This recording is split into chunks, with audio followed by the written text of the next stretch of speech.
Shalom saudaraku, selamat pagi. Kembali kita dalam renungan pagi hari ini dan kita sedang membahas tema yaitu kebaikan Tuhan. Dan kemarin kita membahas bahwa dalam perjalanan hidup ini Tuhan lakukan sesuatu untuk mendatangkan kebaikan bagi orang yang mengasihi Tuhan. Saudaraku yang kasih Tuhan, kita baca ayatnya lagi di dalam Mazmur 34 ayat yang ke-8. Kecaplah dan lihatlah betapa baiknya Tuhan itu, berbahagialah orang yang berlindung kepadanya. Saudaraku yang kasih Tuhan, dalam hidup kita, kesuksesan yang saudara alami, itu pasti ada orang-orang yang berjasa dalam kehidupan saudara untuk saudara bisa ada dalam kesuksesan. Tapi seringkali banyak orang itu melupakan apa yang telah dilakukan oleh orang lain yang telah membuat hidup saudara menjadi sukses. Biarlah hidup kita ini adalah hidup yang bisa mengingat akan kebaikan-kebaikan yang telah dibuat oleh orang lain dalam hidup saudara, sehingga saudara bisa sampai dalam posisi yang luar biasa.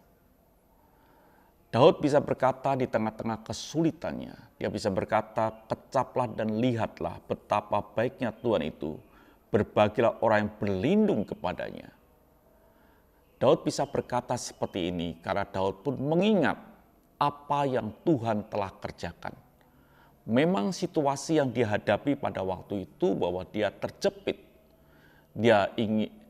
Saul ingin membunuh dia dan dia lari di daerah orang Filistin.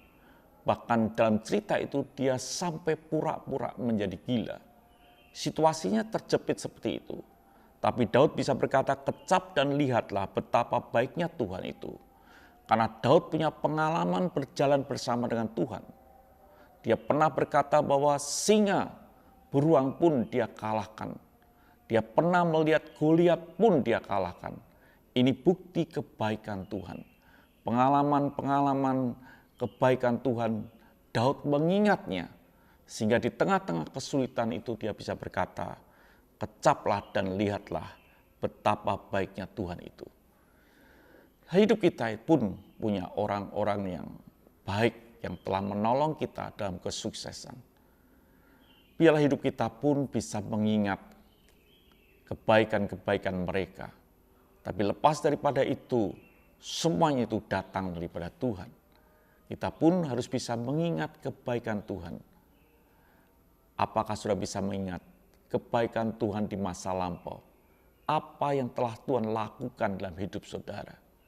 Kalau saudara bisa mengingat kebaikan Tuhan, maka saudara jauh dari kata menggerutu, jauh dari kondisi bersungut-sungut, bahkan saudara bisa bersukacita karena saudara telah pernah melihat kebaikan Tuhan dan sudah mengingat kebaikan Tuhan.